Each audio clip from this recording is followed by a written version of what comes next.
Kasama sa mga inirekomendang kasuhan ng CIDG ang isang utility worker ng Ateneo Blue Eagles. Ngayon, naglabas ng magkakahiwalay na pahayag sa social media ang pamilya ni Aris Ramos Ponce, matapos siyang maisama sa listahan ng 11 individual na inirekomendang sampahan ng kaso kaugnay ng pagkamatay ni Baterbonia at Adili.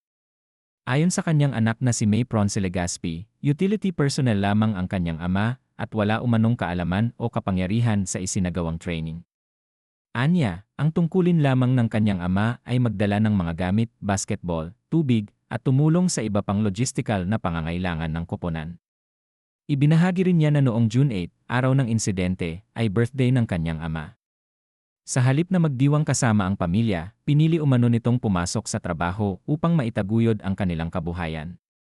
Sa hiwalay namang post ng isa pa nilang kamag-anak, kinuwestiyon din ng pamilya kung bakit naisama ang isang utility worker sa mga respondent, gayong ayon sa kanila, wala itong otoridad na magbigay ng utos sa mga manlalaro, coaching staff, o magpasya sa mga aktibidad ng team building.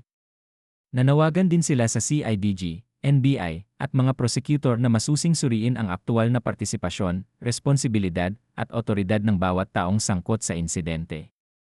Sa ngayon, wala pang pahayag ang CIDG kaugnay sa mga alegasyon ng pamilya. Ano sa palagay mo? Kung utility worker lamang ang isang tao, sapat na ba ang kanyang presensya sa lugar para managot din siya?